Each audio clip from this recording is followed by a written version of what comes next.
it just is a little bit more gut, I think. It's a little bit more gut. Like you got to have a little bit more of that intuitiveness. I just feel like if you start getting into this, what do people think? You really can start to like ping pong yourself. And ultimately it's like you get farther and farther away of like, what do you think? What do you actually think? You know?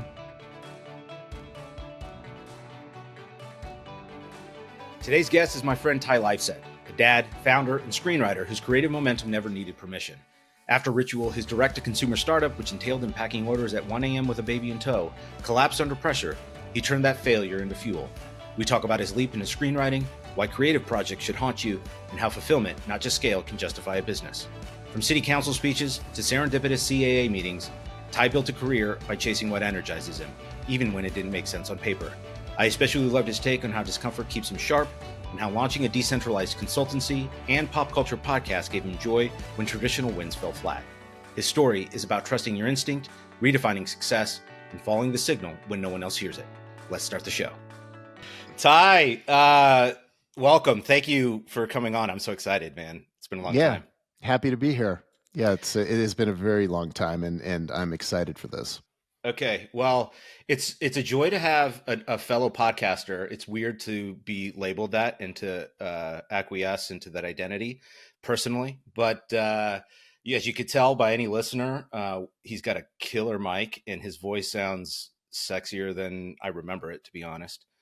Really? It wasn't you weren't, it wasn't the first thought? Like, I'm talking to Ty now. He's going to bring it. I knew you were going to bring it. Voice game. You have great voice game, but it's like amplified, you know? It's got with this mic resonance right in my face. Yeah, totally. Well, anyway, thank you. I want to go in a bunch of different directions. So for the benefit of the audience, you and I have known each other for many years, but we have lost contact for probably 15 plus. You didn't have a daughter the last time we hung out. So it's been quite a while. I have... you were always one of the most fascinating people. I loved hanging out with you because I don't know many people that are funnier, if at all. Consider that the gauntlet being dropped there. I want to talk about Pyramid, the podcast. I want to talk about Envoy and Hoopla Doopla, which I'm sure I'm butchering the name. But I wanted to kick this off because you had mentioned in some of the pre-conversation, sort of going through the process of what's worth it. And I just want to kick the conversation off because I feel like we can go in a bunch of different directions. But maybe you can help define how you look at what's worth pursuing, because you've got a lot of entrepreneurial endeavors. You've been an employee at certain places. You are no longer that exclusively. You've got your hands in a bunch of different things. So from a father perspective, from a husband perspective, from a business perspective, how do you assess what is worth pursuing?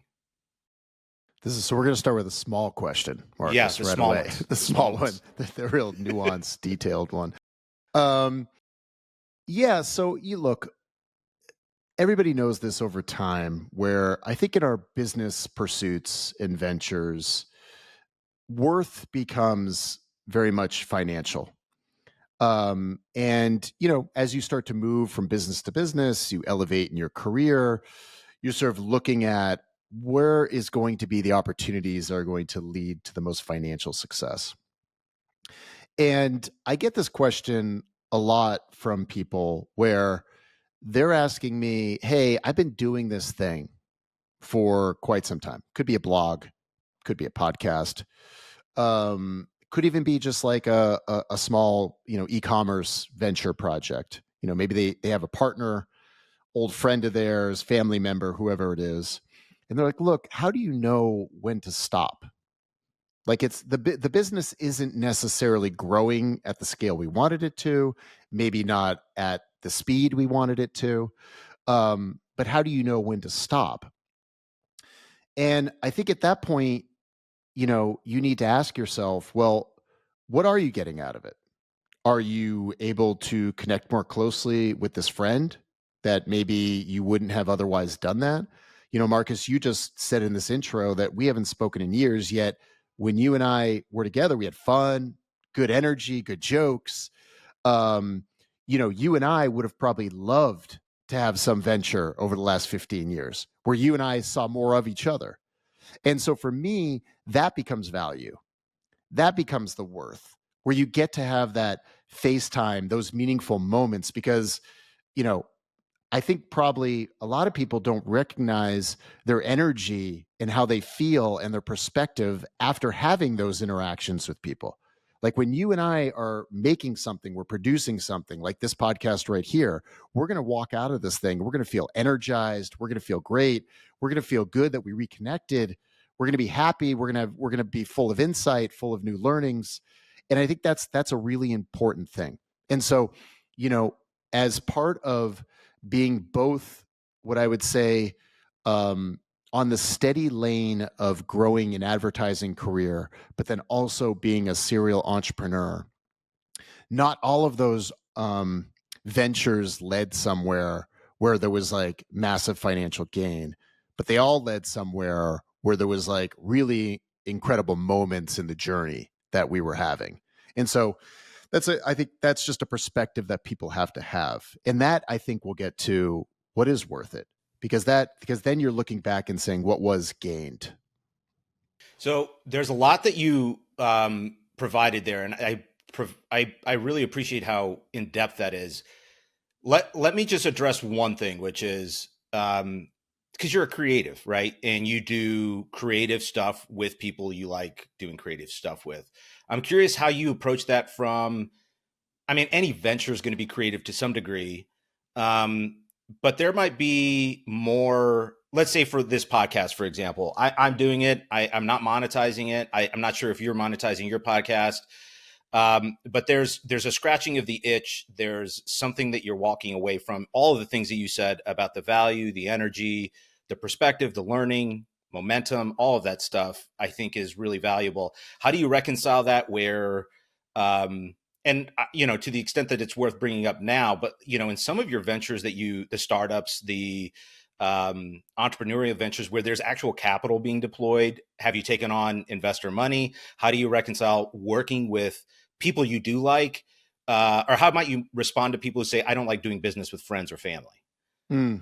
Yeah, that's a good question. And that also comes up. You've been in this enough, you start to realize where the challenges might be. But again, back to what I originally said, which was there's still value there in the sense that you get to connect more closely with family and friends just by pursuing something together. There is a value there. Yes, there are inherent challenges and issues that come up. I have, you and I were discussing about one of my first ventures, which was a Ritual. Yes. Which was I hope you go into this because I'm very curious about it. So this was a grooming business. This was when men's grooming was kind of growing. And we saw an opportunity to sort of, because, this is the thing. When you work in advertising, you sort of are, you're sitting front row at a lot of different types of businesses. You learn a lot of like how business works, who their audience is, demographics that they're after, where white space might exist, all of those things. That business was founded out of, well, okay, what if a couple kind of brand guys came in and said, we're going to do something that is sort of like bucking the trend of beauty. We're going to just be real dudes about this and real broy about it. And so we came up with the idea of like, there's nothing that addresses shit, shower, and shave. Yeah. I can swear in this, right? Of course. Is shit even a swear now? I don't even know, but yeah, barely. Shit, shower, and shave, which was like, that's the way a guy gets ready. Like everyone's said that since they were young. So we're like, if we could just come up with a product, a kit that essentially addressed every single one of those things. And so we did that. We were actually one of the first to launch the product, which is now known as Poo-Pourri, which everyone knows about. We did a shaving cream and aftershave. We did a product that cleaned your razor blade so that it reduced like razor bumps and whatnot. We did all of that. We didn't know what the hell we were doing. Like we had no idea. But somehow we were able to find people, source information, get products, get someone manufacturing it, get a company to bottle it, get someone to distribute it. We turned over every stone. We were kind of fearless in sort of scratching for it. Ultimately, that business did not work out because we didn't really know what the hell we were doing. We probably should have just gone with those poop drops, which were aptly called nature calls. Our main distributor, who was a friend of mine, was like, why are you not doing just the drops? Like, why are you continuing to manufacture multiple products across a portfolio when you guys have full-time jobs? You have a 1-year-old, you're downstairs in your basement packing up, shipping stuff out until like 1 o'clock in the morning. And so it's like, this is unsustainable. Why not focus on the product that's outselling every other product you sell by, tenfold? Ultimately, that business went bankrupt, and the reality of it is that I don't talk to my business partner anymore from that. That ended up being a bad experience from the outcome. When we were in it, we were in it. Like we had a lot of joy together, a lot of fun. I think what's funny about nostalgia is when I look back on that, I look back at all the positives, the way nostalgia works. Like I'm not necessarily looking at the fact that was the end of potentially like a friendship, of a former colleague of mine, and we worked together on it. But I look at it as like, man, that thing that we did over the course of like 4 years, 5 years was really cool. And it's funny the way that works, but you're right. That is one of the downfalls that could come from this, is that you could walk into a situation like we did, and we basically created something that we think was really great, but we didn't have necessarily the financial acumen to make it great and to take full advantage of it. But we were young enough to like be fearless about it and just do it, Well, I think there's a benefit to being sort of naive in some ways, because Absolutely. it allows you to break through a threshold that you can really get in your head about as you get quote unquote wiser. You sort of know the downfall. But did you take outside money on Ritual? No, that was all bootstrap. That was all us. We had people who wanted to give money to invest in it, but we didn't know what the hell that meant at the time. Like there was no cap table. There was no nothing. Right.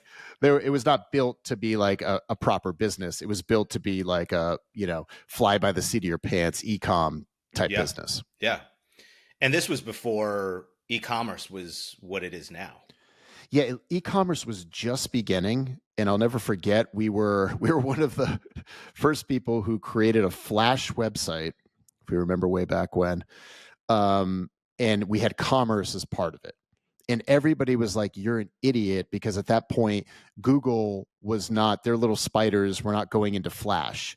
So we were not getting any of the SEO from any of it. But the two of us were like, but man, it moves and it's awesome. Like it was like, it animates. That's the brand. Yeah. It's like, it's like we're trying to break through all these other businesses. And we did, to some degree we did, but we didn't really approach it from like a fine-tuned SEO, SEM type business philosophy. We approached it from like, let's make a really cool brand and organically stuff will happen.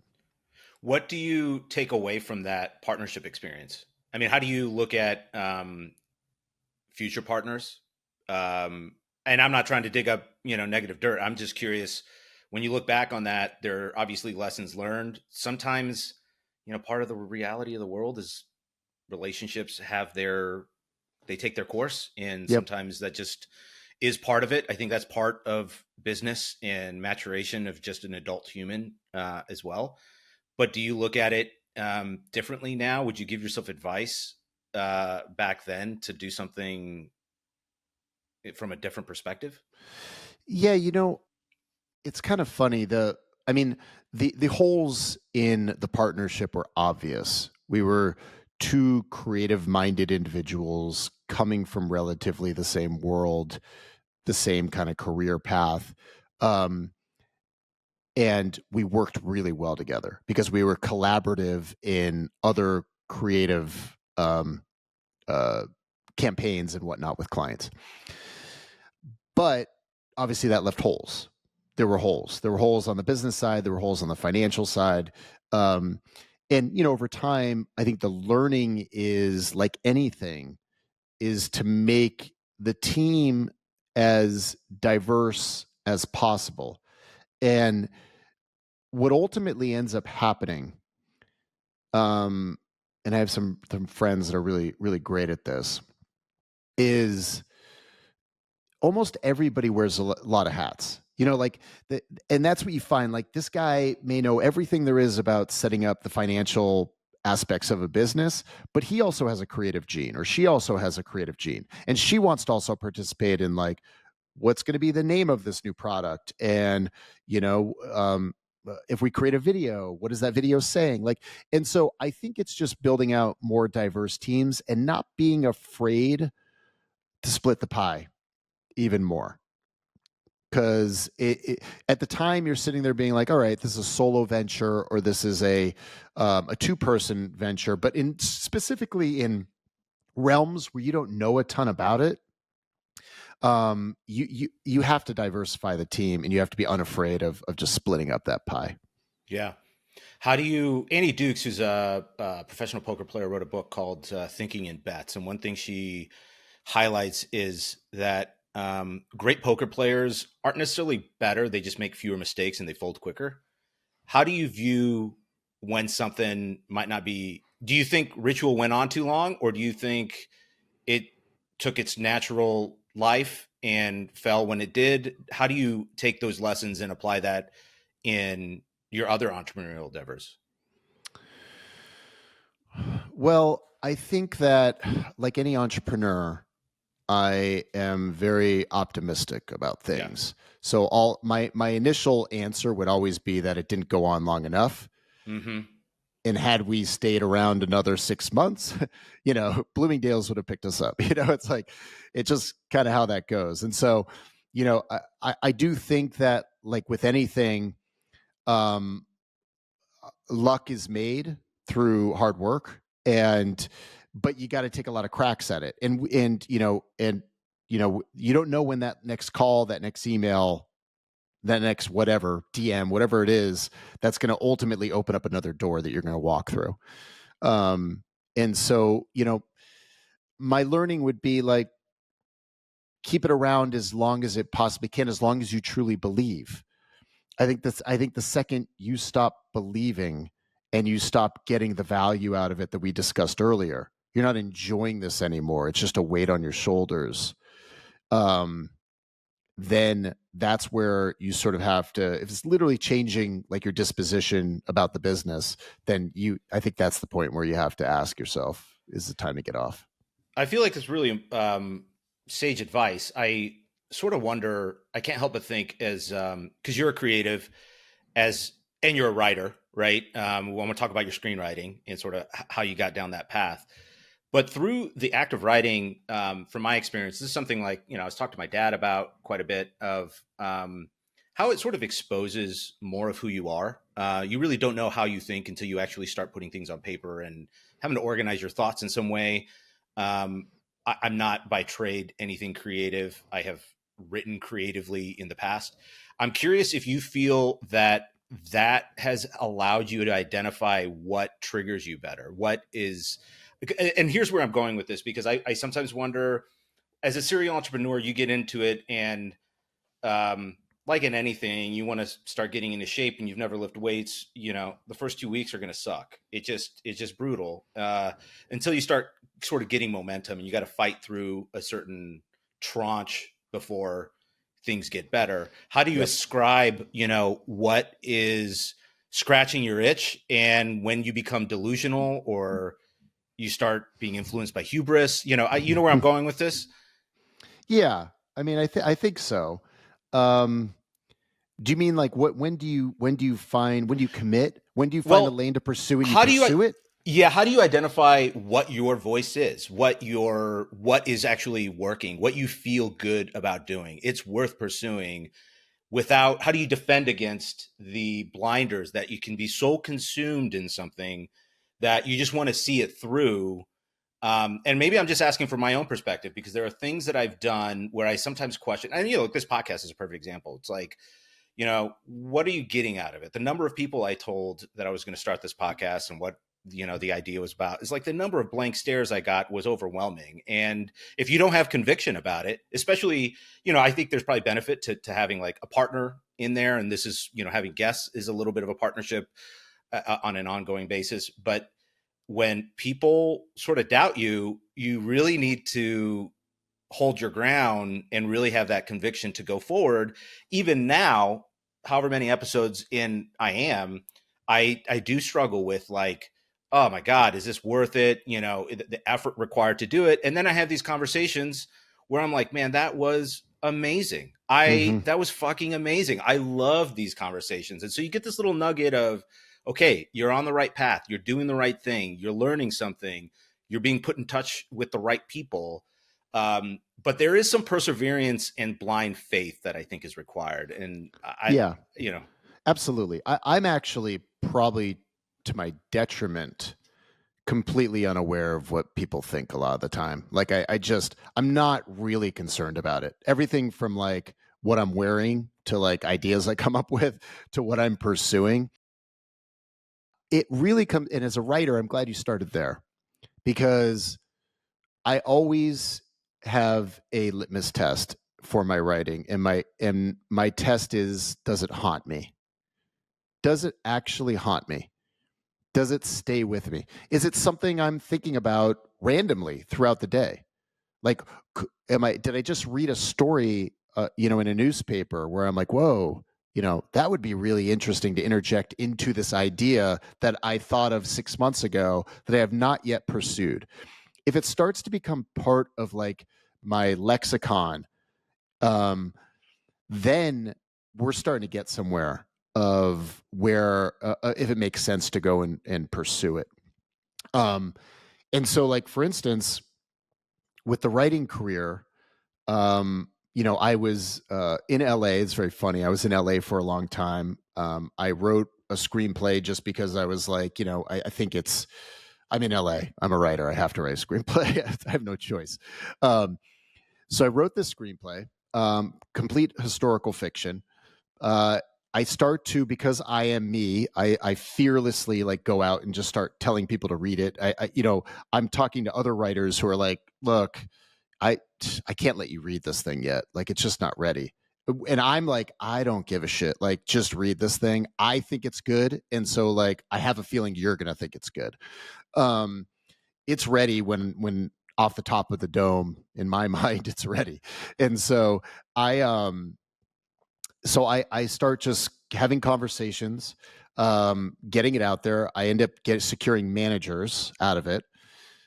Then I end up, funny enough, all this happens towards the end of my LA run. I move to a different location. I'm down in Laguna Beach. Um, I this was this was actually Envoy, who you mentioned earlier.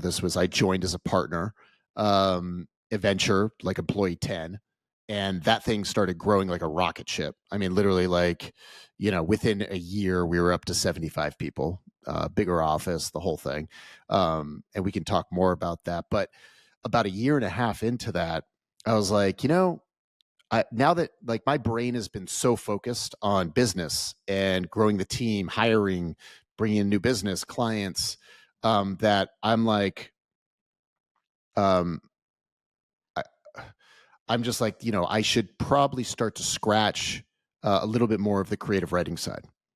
And I, I'm like, you know what? I have this kind of idea. It's been running around in my head for a year.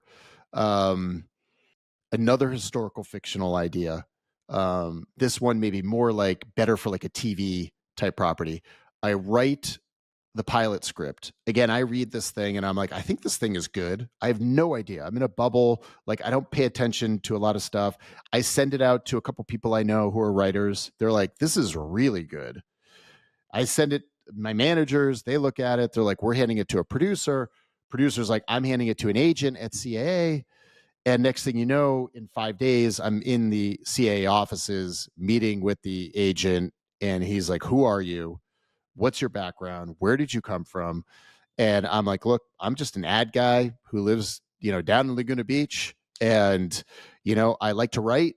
I spend most of my time managing creative teams and, doing all of that. Been on a million commercial shoots, done a billion photo shoots. And I just love entertainment. And he was like, I love your story. I love everything about it. I'm signing you. Let's start sending this script out there. Sadly enough, again, ventures that end up going wrong is there ended up being a similar property being developed by the BBC that was about the same subject matter, albeit like completely different because mine's historical fiction. That one was like a little bit more of a documentary approach, but they know the business better. And they were like, look, probably not pursue this right now. Maybe we just put it on ice for a bit. But again, like back to what you originally said, it just is a little bit more gut, I think. It's a little bit more gut. Like you got to have a little bit more of that intuitiveness. I just feel like if you start getting into this, what do people think? You really can start to like ping pong yourself. And ultimately it's like you get farther and farther away of like, what do you think? What do Absolutely, you man. actually think? You know? Yeah. Well, I think artists have a better sense of that than others because, this, I really appreciate that you're sharing this. I have suffered from that in ebbs and flows, but if there's like one piece of advice I would give to like a kid, it would be like, nobody outside of this household, my son, nobody out of this household gives a shit about you. And that's a good thing and a bad thing, which is you might feel lonely, but it's super liberating because you got to stop. The sooner you stop thinking about how people are going to interpret what suits you, the more freedom you're going to have to pursue the things that are meaningful to you. And you don't find that if you're constantly listening to outside voices. I'm curious what that's work, right? Like you're writing on at nights, in mornings, on weekends, you're boxing stuff for ritual till 1 a.m. That's hustle, hustle, hustle. And when you got a 1-year-old, you're begging, borrowing, and stealing for time. And where do you think that comes from? Did you come from a family of entrepreneurs? Where does that fearlessness come from?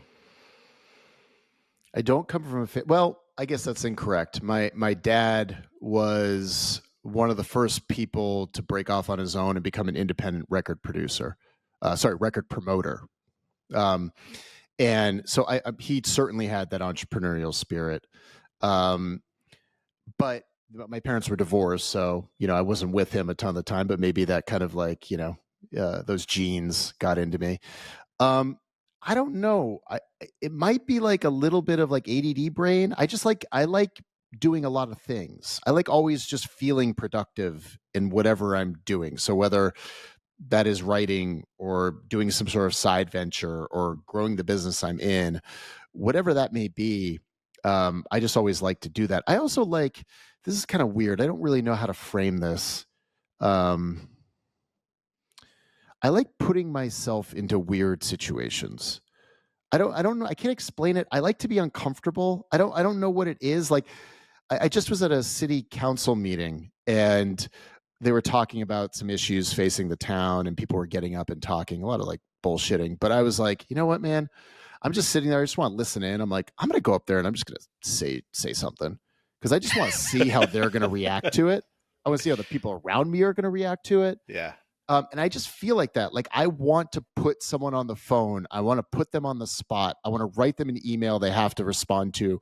I want to go up to them and do that. And and I don't know if it's just like I'm in this perpetual skit of like my entire life, or I'm just like, I just want to feel a little bit of discomfort in what I'm doing.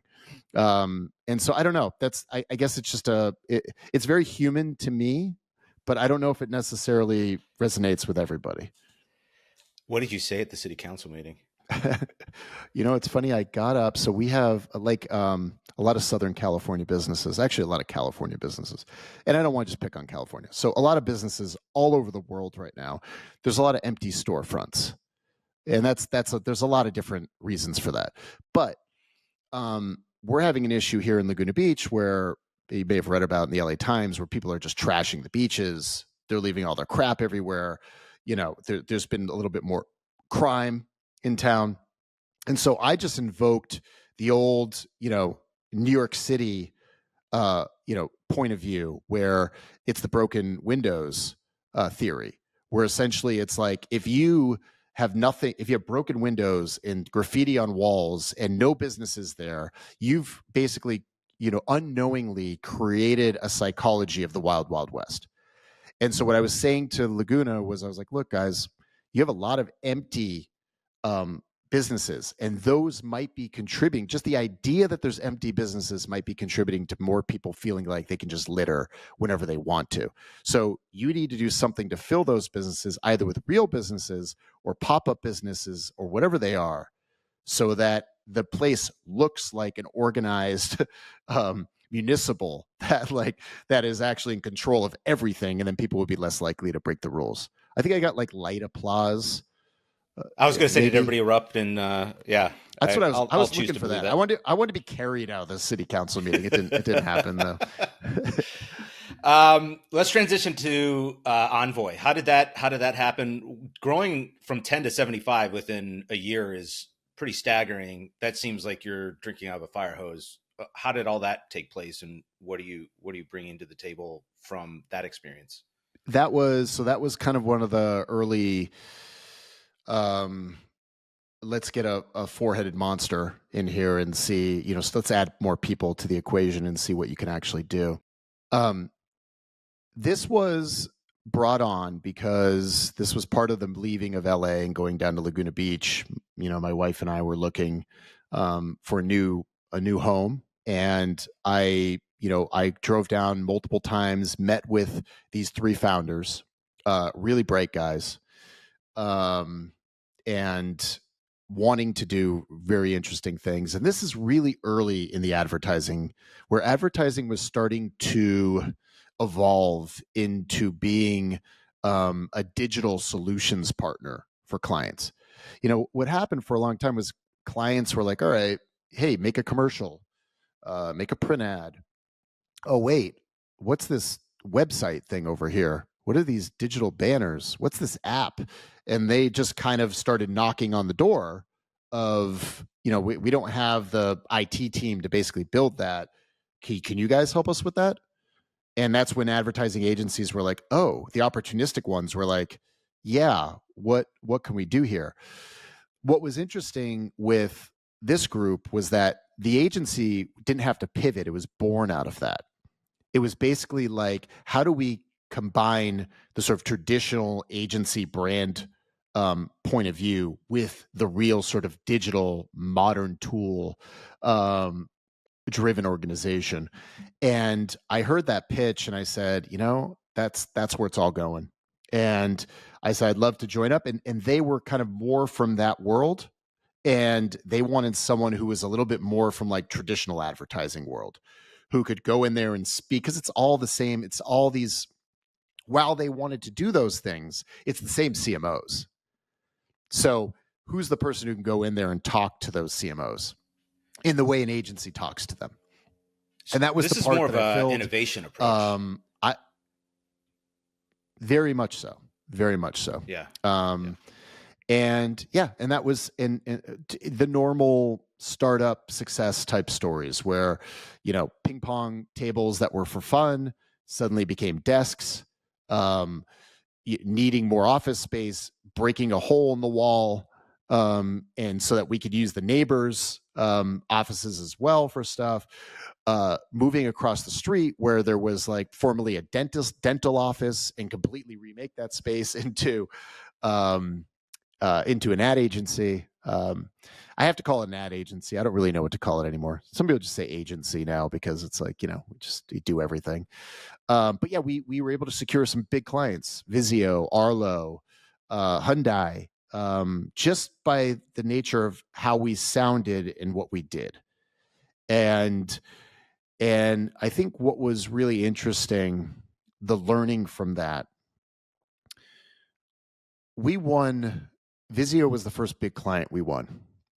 And we went in there with the mindset of using technology as a differentiator.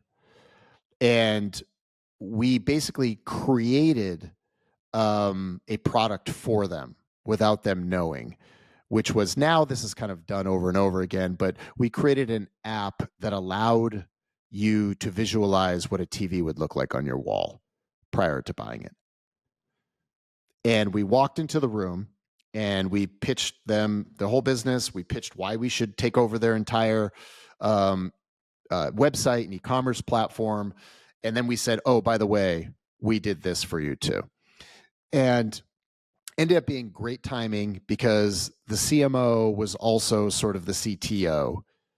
And he saw that and he was like, oh, this is different. Like, go and be different. This is different. You guys understand brand, advertising, website, and you're a product agency. Like, I already see the whole thing. And he's like, this is what I've been missing. This is I can go to one team that basically holistically manages all of this stuff, because now this is Vizio. This is our brand. Our brand is our website. Our brand is our products that we make now. Our brand is the TVs that we put up there. It is our advertising. So it was kind of all of that. And when it clicked with them, back to like the writing experience I had, we just had this as a thesis in our own walls. And when it clicked with them, we said, oh, we were right about our thesis. Yeah. People actually really do care about this when positioned correctly in sort of a believable, authentic way. How did that agency evolve in through COVID? Well, COVID is actually, so what ultimately ended up happening, like every other agency, is went full work remote. The agency evolved great. I'm going to tell two sides of the story. The agency evolved great because they were limited to just hiring people in Southern California that could commute into an office. And to be honest, that was a ceiling. We were not a New York agency. We were not, San Francisco. We were not Chicago. We didn't have the talent pool. We had good talent, but not the full talent pool. So this opened up a world of like, we can now really hire people in Toronto, Miami, New York, you name it, we could bring them in. So that allowed the business to completely scale. Ultimately led to acquiring businesses and opening offices in San Diego and in Chicago. For me personally, it changed my view of what an agency was. Just being in the business for 25 years, I know who the good people are. The way an agency works is a client comes in and gives you a project, and you know who the best people are on the team. And if it's a really high priority project, it doesn't matter what's going on. Like, you're like, hey man, you're working Saturday and Sunday and you're working on this because like you're the best at it and we need the best. If it doesn't really matter, it falls to a lot of the other teams. Those teams tend to probably be anywhere from 50 to 60% of them. Doesn't mean they're not good quality creative people. It just means they're not the best. And so what I saw was like, wait a minute, everybody's working from home now. And I know who the best of the best is. So now I could essentially run a decentralized agency with no overhead. I don't need any full-time employees, because every single person, it doesn't matter if you're a developer or you're a creative or you're a strategist, you're picking up freelance contract jobs. All of them do it. All of them have side hustle. And so I said, I am going to be the agency for your side hustle. And that's when I started my own consultancy almost 4 years ago, where I essentially go to a client. I have great relationships with clients, and I say to them, look, you tell me what your problem is. It's a brand initiative. If it's a website, if it's a campaign, you need a video, whatever it is that you need. There's some things I don't do. I don't do social media, but I'll hand it off. I'll make introductions for you. And you come to me and you say, I want to do this. And I said, yes, I'm going to build you the best of breed team. I'm literally going to build you a special ops agency team that is the best of the best to go and do what you need to be done. This is not me like, I'm going to get on the horn and call around and see this. I have a team of about 15 people, developers, designers, writers, strategists that I can bring in and they all come to me. I've established a relationship where they trust me, they like working with me, and I can basically organize everything. I can give them like a little bit of creative oversight and some insights, and then I can let them do what they do best, which is create and make and solve problems. And that is now the new. So how COVID affected that was that previously would not have existed. Now, someone who has a full-time job, I can set up a phone call at 11 a.m. on a Wednesday, and they can just block their schedule. Yeah. And that's changed everything. How do clients respond to that decentralized process? Do you feel like there's any resistance from their side? I think that COVID changed how we perceive a lot of that. Yeah, for sure. Well, look, what's obvious right away is I'm not going to be your AOR for some major client. Like I'm not getting some Hyundai say, hey, we're bringing all the business to Ty and his team. Like I couldn't scale it. It just would never be able to happen. I want to be the tip of the spear. So I want to be all points of communication. You deal with me, the person who has the power to say yes and no to anything. You're not dealing with any other team member. So it eliminates that. But for where we are strongest is there's been a trend now where a lot of brands are building in their own agency marketing departments. They're just making those a bit more robust with more skill sets. And so what happens is we tend to be the partner for them where there is either a bandwidth pinch of an initiative they can't explore, or an initiative that's coming down the pike that the team is too busy on working on today's issues to focus on what they need to launch 6 months from now. Or in certain instances, there is a limited skill set and where they're like, look, we just don't do this. And we need you and your team to go and do this. And so, like anything else in this world, it's just growing a great deal of trust. It's going in there, telling them what they need to hear, delivering what they need, and not making them feel the effects of how a decentralized model would run. Because by and large, it runs as smooth, if not smoother, than most agencies. Because it's basic. There's no miscommunications. It comes to me, and I communicate it out, and there's no waste. It's a highly efficient approach to it. So, knock on wood, there's been no like hiccup, and in fact, I think in most cases, I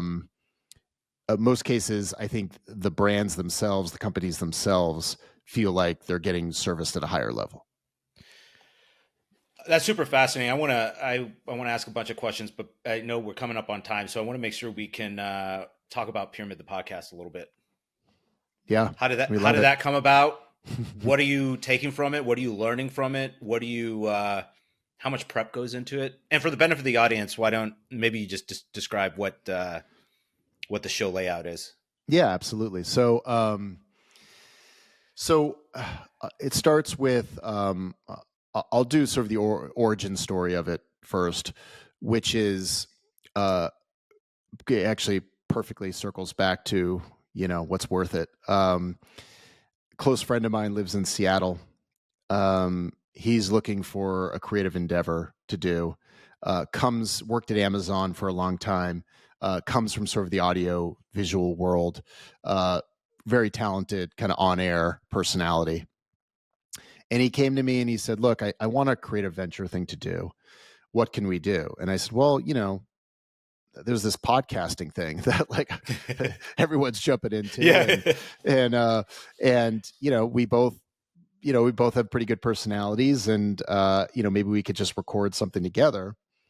And he said, well, what would it be about? I'm like, well, it kind of has to be about everything, because we talk about sports and movies and music and food and you name it. And so both of us are listeners of Bill Simmons, the Podfather.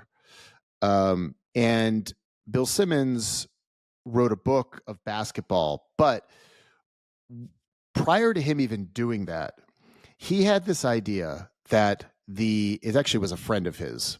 So I'll give the friend credit. I don't remember. Maybe Gus might have been the friend. I forget who. But Bill talks about this. he says that he thinks that the Baseball Hall of Fame should be in the shape of a pyramid. Because what happens is when you walk into the Baseball Hall of Fame, it shouldn't be like Ted Williams and Fred McGriff next to each other. Like it should make it feel like these guys, when you on the first floor of the pyramid, like they just barely got in. They are Hall of Famers, but they just skirted in here. And they get better as you go up. And then once you get to the pinnacle of this pyramid, it's Babe Ruth, it's Ted Williams, it's the big names. So what I said to him was, well, why don't we basically make this, we call it Pyramid, the podcast, and we rank everything in the shape of a pyramid. And it doesn't matter what it is. It could be chips, it could be beer, it could be Arnold Schwarzenegger movies, it could be Bill Murray movies. It could be we said that's what we're going to do. But then because we're weirdos and we like to have a little fun, we like to get a little bit more niche with what we're ranking. So it's like anybody, if you look up like rank Sylvester Stallone movies, you're going to find a million hits on there.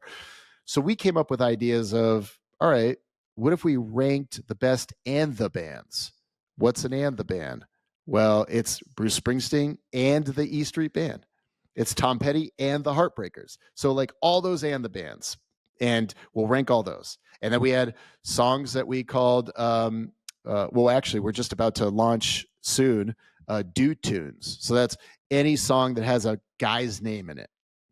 We're gonna rank that. So we just like people named, we did a John pyramid. We did like a Jack pyramid. Just anything we come up with, we just are like, let's just do it. Anything we have a passion for. And I love it because like this podcast that you're doing here, it's evergreen content. It exists. It's going to be out there. I don't know when people are going to discover Pyramid, the podcast. It's not like we're out there screaming from the mountaintops about it. We're not part of a network. We're not monetizing it yet.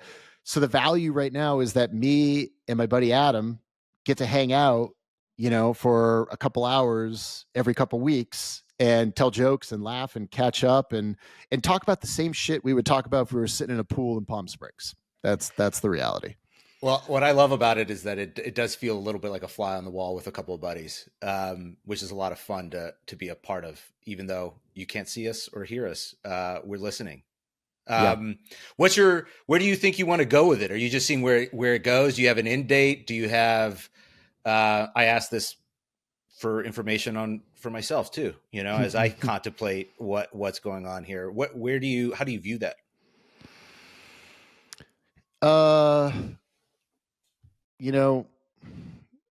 No big aspirations. I'll say that right now. This is, the benefit of this is hanging out with a dear friend of mine and laughing. But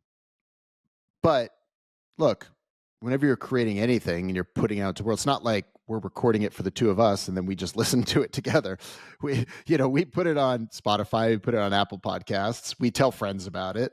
Not like, create, not try hardy, but like, or kids like say cringy. It's not cringe. But we'll talk about it if people want to talk about it. But it's like anything. It's a lottery ticket. It's like, yeah, someone may scratch it and be like, hey, Ty, what do you think? Do you want to join our network of podcasts? Think you'd fit right in?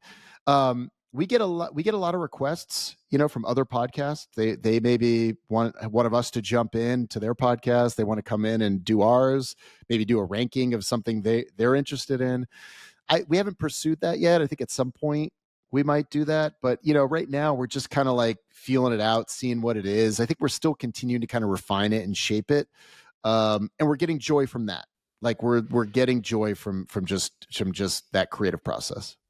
Have you found that it's become something slightly different than you had originally seen it to be? Has it evolved into something new? Or is it pretty much in line with what you were expecting?